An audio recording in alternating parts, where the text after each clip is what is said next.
राष्ट्रिय स्वतन्त्र पार्टीका उम्मेद्वार आदरणीय व्यक्तित्व गोविन्द पन्थी घर दैलो गर्दै आउनु भएको छ र बाटोमा पर्ने घरहरूमा पसेर भलाकुसारी गर्नुभएको छ।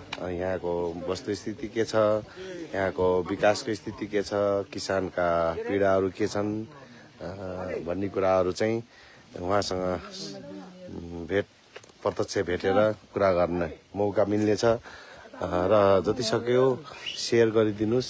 हामी यो अलिकति विकासको आँखा नपुगेको, स्थानीय सरकारको आँखा नपुगेको ठाउँमा छौँ हामी। 5 नम्बर मदाने गाउँपालिकामा छौँ। हजुर, यहाँ घर दैलो अभियानमा छौँ। राष्ट्रिय स्वतन्त्र पार्टीका प्रत्यक्ष उम्मेद्वार श्री गोविन्द पन्थीको घर दैलो अभियानमा छौँ।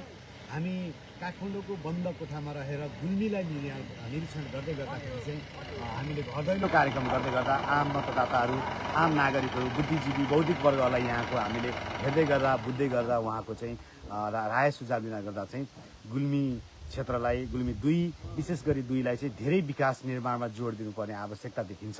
साथसाथै यहाँ रहेका चाहिँ स्थानीय उत्पादनहरूलाई पनि जोड दिन जरुरत छ।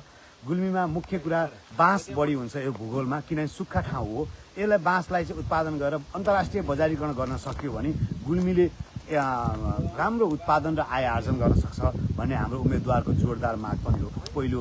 दोस्रो कुरा चाहिँ के छ भने यहाँ जति हामीले चाहिँ अहिले समाचारमा आएका समृद्ध गुल्मी एउटा खाका कोरियो भनिएको छ विभिन्न समाचारहरूमा, तर त्यो भूगोलमा हेर्दै गर्दाखेरि वास्तवमा मैले त्यो पाइनँ। म एउटा भूगोल पत्रकार पनि हो, भूगोल क्षेत्रमा काम गर्ने एउटा चाहिँ सञ्चारकर्मी पनि हो। तसर्थ हाम्रा उम्मेद्वार गोविन्द पन्थीले जुन आफ्नो उम्मेदवारी दिँदै गर्दा र उम्मेदवार भए पश्चात निर्वाचित भएर आइरहँदाखेरि चाहिँ हामीले उठाउनु पर्ने मुख्य एजेन्डा भनेको चाहिँ गुल्मीवासीहरूको न्यूनतम एजेन्डाहरूलाई हामीले प्रस्तुत गर्न सक्नुपर्छ। एक, किनभने हामीले आम नागरिकको प्रत्याभूति हुने गरी र नागरिकले देखिने गरी हामीले विकास निर्माण गर्ने हो।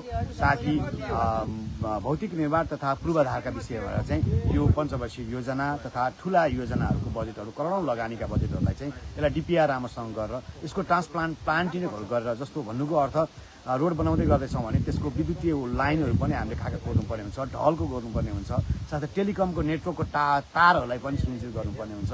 तपाईँलाई अलिकति स्मरण गराउँ, गुल्मी क्षेत्रमा मूलतः विशेषको समस्या भनेको चाहिँ विद्युत प्राधिकरणको समस्या लापरवाही हामीले देखिरहेका छौँ।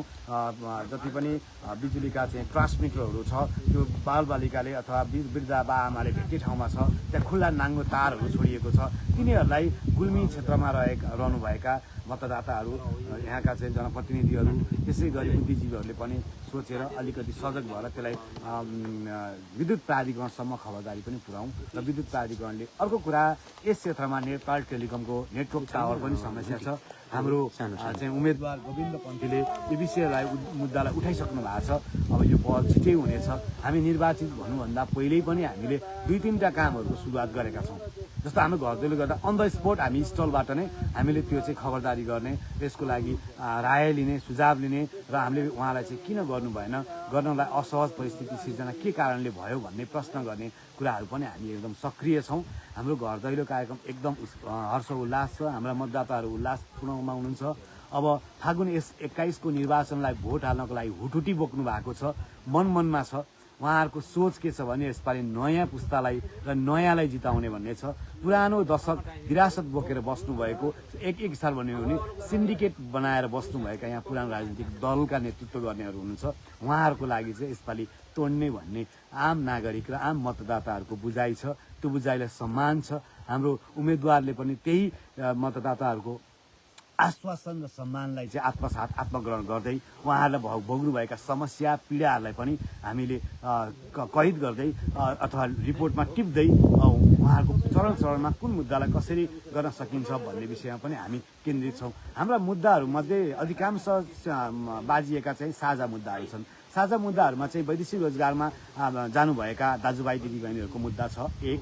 दोस्रो भनेको जङ्गली जनावर बाँदर बँदेल अनि यहाँ चितल चाहिँ जनावरहरूको मुद्दा दोस्रो मुद्दा रहेको छ भने तेस्रो मुद्दा भएको बाँझो खेतबारीहरूलाई कसरी सिँचाइ गर्न सकिन्छ र हाम्रै गाउँमा हाम्रा युवा स्वरोजगार कार्यक्रम ल्याउन सकिन्छ भन्ने हाम्रो तेस्रो मुद्दा छ। चौथो मुद्दा भनेको हाम्रो यहाँ उत्पादन भएका चाहिँ उत्पादन हुन सक्ने खेती बालीजन्य पदार्थहरू, जस्तै यो भूगोल सुक्खा छ, सुक्खा भए तापनि यसमा बाँस प्रशस्त मात्रामा हुन्छ। बाँसलाई हामीले एउटा व्यावसायिक खेती गर्न सक्यो भने अन्तर्राष्ट्रिय बाँसका परिकारहरूमा पनि लान सक्यो भने हाम्रो अन्तर्राष्ट्रिय जगतबाट हाम्रो चाहिँ लिक्विडमा अथवा इस्यु सिस्टममा हामीले आर्थिकमा जोड दिन सकिन्छ भन्ने हाम्रो मूलभूत हाम्रो उम्मेदवारको जोड छ। त्यस साथसाथै हामीले खाका खोलिरहेका छौँ। धन्यवाद है। यसरी आफ्नो यो गाउँमा आएर यहाँका गतिविधिहरू र यो गाउँले के मागेको छ र माथि केन्द्रमा बसेर ती नेताहरूले के खोजिरहेछन् भन्ने कुरा चाहिँ हाम्रो आँखा अगाडि नै छ। हाम्रो उम्मेदवारले भन्नुभएको कुरा सिम्पल छ। जस्तो उहाँ 30 वर्ष राज्यको चाहिँ अङ्गमा नेपाल प्रहरीको प्रशासनिक क्षेत्रमा अब्बल काम गरिरहँदाखेरि यो हामीले हाम्रो मुखबाट भन्नुभन्दा पनि हाम्रो जनप्रतिनिधि र हाम्रा चाहिँ अन्य हाम्रो मतदाताहरू आम नागरिकहरूले बुझिसक्नु भएको छ गोविन्द पन्थी कस्तो उम्मेदवार हो भन्ने कुरा। उहाँहरूको हातमा मोबाइल पुगिसकेको छ र उहाँले रिसर्च गर्नुभएको छ। अहिले गुगल छ, एआई छ, रिसर्च छ। उहाँले वाट्सएप, युट्युब, टिकटक, सामाजिक सञ्जाल यावतमा हेरिसक्नु भएको छ। अहिले हामीले गोविन्द पन्थीको परिचय दिइरहनु पर्ने अवस्था छैन, किनभने हामीले तपाईँलाई चिनेका थियौँ, देखेका थियौँ, तर प्रत्यक्ष घरमा आइदिनु भयो, त्यसको लागि हामी खुसी छौँ भन्नुभएको छ। उहाँको चाहना एकचोटि हामीले अनुहार हेर्न पाए हुन्थ्यो, हाम्रो घरमा टेकिदिए हुन्थ्यो भन्ने उहाँको मुख्य एजेन्डा छ। अर्को एजेन्डा भनिरहनु पर्दाखेरि तपाईँलाई म के स्पष्ट पार्न चाहन्छु, यहाँको चाहिँ लोकप्रिय चाहिँ यहाँको आफ्नो च्यानल मार्फत भनी हाम्रो उम्मेदवारको एउटा साझा मुद्दा भनेको चाहिँ गुल्मी मोडललाई चाहिँ विकास गर्नुपर्छ।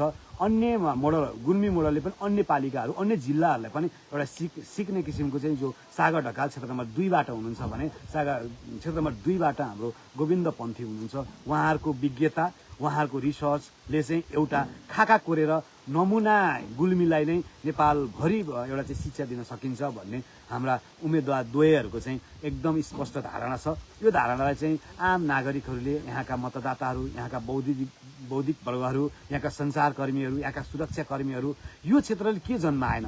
यो क्षेत्रले अब्बल व्यक्तित्वहरू जन्मायो, जसको व्यक्तित्वको कारण अमेरिकामा हुनुहुन्छ, उहाँहरू आफ्नो व्यवसायमा हुनुहुन्छ, युएनमा सम्म हुनुहुन्छ, नेतृत्व गर्नुभएको छ। त्यसै गरी सुरक्षाको अहिलेको चाहिँ मुख्य अङ्गमा दानबहादुर कार्कीमा यही जन्मभूमिले जन्मायो, अहिलेका गृह मन्त्रीलाई पनि यही चाहिँ गुल्मीले जन्मायो। तपाईँले एउटा स्पष्ट गराउँ, हरेक कार्यालयमा जानुभयो भने एउटा सुब्बा खर्दारदेखि हाकिमसम्म कहाँको हुँदा म गुल्मी जिल्लाको भन्नुहुन्छ, त्यसमा गर्व गर्ने ठाउँ छ। तर यो भनिरहँदाखेरि म कता कुहिरोको काग भएको जस्तो हुन्छ सर, किनभनेदेखि गुल्मीले त्यतिको बौद्धिकता वर्गहरू जन्मायो तर भूगोल जन्माउन सकेन। यसमा मलाई चिन्ता हो, किनभने म एउटा भूगोल पत्रकार हो।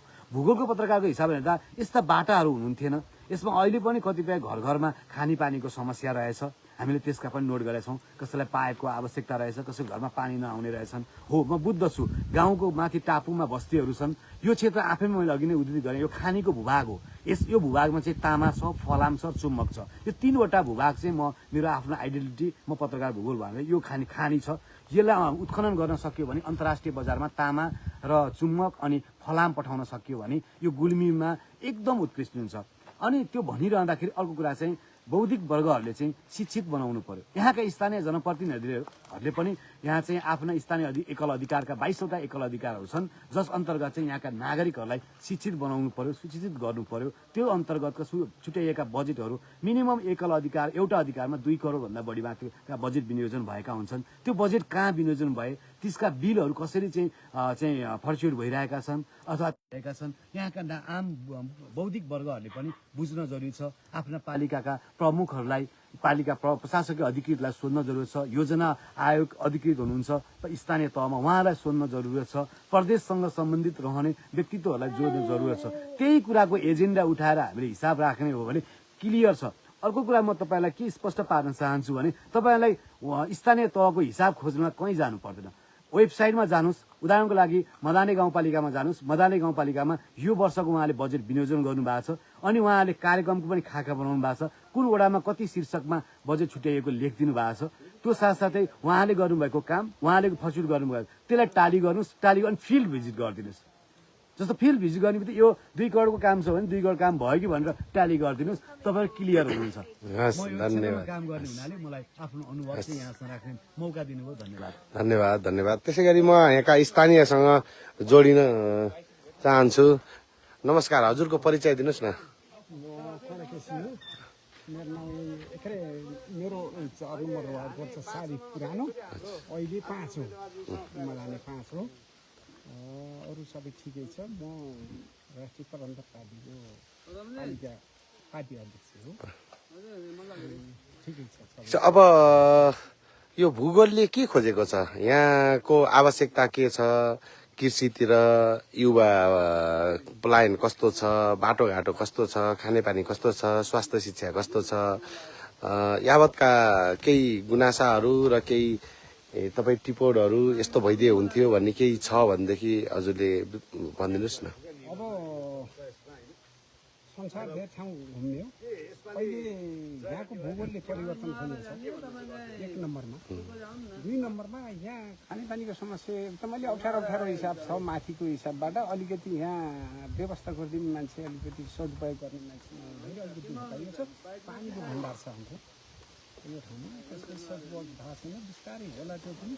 अहिलेलाई अब परिवर्तनै खोजेको छ मान्छेले। अति आवश्यक, अति बढी भयो कि एकदम खिन्न भयो। त्यस कारणले अब नयाँ परिवर्तन गरेर जानुपर्छ। सबैको सोच एउटै राखेर त्यही अनुसार। हस्, धन्यवाद। ल, त्यस्तै गरी आज यस मदानी गाउँपालिका वडा नम्बर 5 का घर दैलो गर्दै गर्दाखेरि हाम्रा राष्ट्रिय स्वतन्त्र पार्टीका घण्टी वाहक उम्मेदवार सँग पनि म केही कुरा गर्नेछु।